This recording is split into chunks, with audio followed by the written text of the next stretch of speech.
Have people already grown tired of the Moonswatch? Swatch has been releasing and unveiling new colors and editions of the Moonswatch, and you can see people's comments on social media, on Instagram and YouTube, and basically everywhere. And you might think that people are already tired of the watch and its different versions. At first, there were only the planets. Then came all of the special editions with the golden second hand, and then came the white Snoopy version, and then the black version with the eclipse, and the latest versions were the mission on Earth, which were inspired by lava, by the aurora borealis and the desert. Now I have noticed a growing frustration inside people. Usually when people are faced with many releases, many variations, I think they can get saturated with information. And it's something that happens a lot with much more expensive watches. In this case we could talk about the Omega Speedmaster, where there are so many limited and special editions that at some point, if they are all special, none of them are special. But I believe that people's frustration does not come from the new models and all of their new releases. I think that people's biggest frustration comes from the fact that many of them cannot get the watch. And I think this is where the biggest problem lies. Since its release 2 or 3 years ago, Swatch has not been able to fulfill the promise of having online sales of these models. Now yes, the watches are in the site, you can see everything, but you cannot make a purchase. Now, considering that there are only around 3,300 Swatch stores for a world of 8 billion people, I believe that the supply is probably not enough. Now, why did Swatch make this decision? Why limit the sale of these popular watches only to physical store? The first reason is very simple, and it has to do with supply and availability of the watches. Now remember that these watches were released around the end of the pandemic, and surely the factories where they were made did not have the capacity to supply the demand for these watches. So they were obviously afraid that online purchases would be so large that they would have to cancel most of them and that the customer experience would not be optimal. And secondly, they limited sales only to physical stores because since they were limited releases at the time, the people who were there would probably end up buying another model of Swatch. Now Swatch used the hype of these watches to increase the sales of their other lines. Now obviously this was a perfect strategy for Swatch because they increased sales in all aspects. The new models, the older models, and I think this strategy worked well at first. But I want to think, and in my humble opinion, that after 3 years, Swatch has not been able to stabilize the supply of Moonswatches? Do you still think they are not able to put even the original models for sale online? Now, I will give you some context.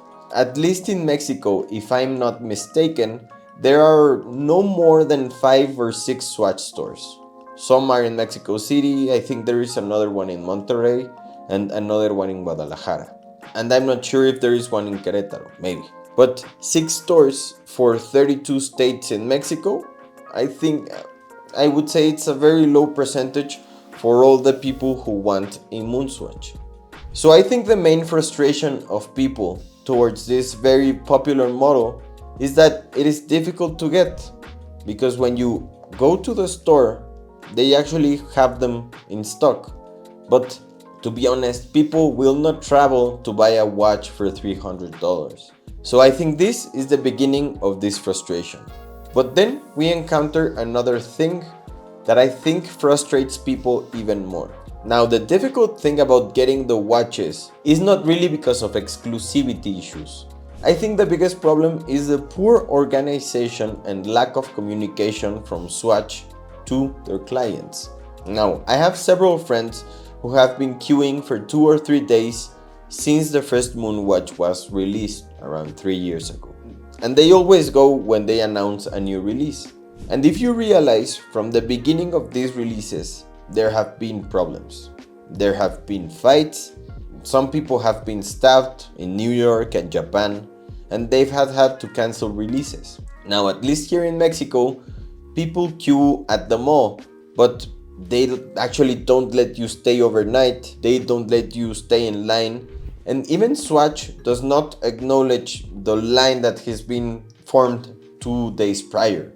Now, it is a whole problem that ruins the whole experience for the customers. Now, the biggest problem is that these lines have already been infected by the same problem that Ticketmaster, Nike, and Adidas have. For example, with the sneaker resale. They are infected by all of these resellers who bring 30 to 40 people to line up, and they pay them their day, they pay them for their meals. And all of these Swatch sales are going for the resale market. And very few people are actually there to buy the watches just because they like the watch. I am not saying that resale is bad. If it is a desired product and the market dictates it, it will be sold at a higher price. Now, the problem is that these resellers have become a mafia, and they become aggressive, they threaten you, and they try to kick you out of your place. It is awful. So how could Swatch fix this? And I think it's extremely simple. And Nike did this with their sneaker releases. Instead of having people queue for 3 days before, you allow the line to start on the same day at 9 in the morning. And then when the store opens at 11, you do a raffle. And the people who line up between 9 and 11 have the chance to enter a raffle to buy the watch. And this way, you avoid the problem of resellers that will surely still win some opportunities to buy the watch. But this way, Swatch has control over the line. And I think it becomes much more fair. Because what was frustrating, and I actually know this firsthand because several friends experienced it, was queuing for 3 days and not even knowing if you were going to be able to get a piece. So investing on meals, paying for parking, arriving, and the line being full of resellers, you queued up, and the next day the sale started at 11 or even later, and you have been waiting for almost 3 or 4 days, and it turned out that there were not enough watches available. So those 3 or 4 days in line were completely wasted. And this phenomenon has been repeated throughout all of the Moonswatch releases and also during the Blank Pan release. And I truly feel that the Moonswatch is a very fun watch, that it lends itself for you to being able to have the whole collection and buy one every month and have fun with it and have all of the colors. And I think it's fantastic that there are more colors and versions coming. That is amazing. But I truly think people are tired of Swatch's poor organization, of not having online sales, of almost having to risk their physical safety to get a 300 plastic watch. But let me know what you think. Now guys, almost 90% of you watching my videos are not subscribed. So if you like talking about watches, talking about the market, click the subscribe button and activate the bell. And I'll see you in the next videos.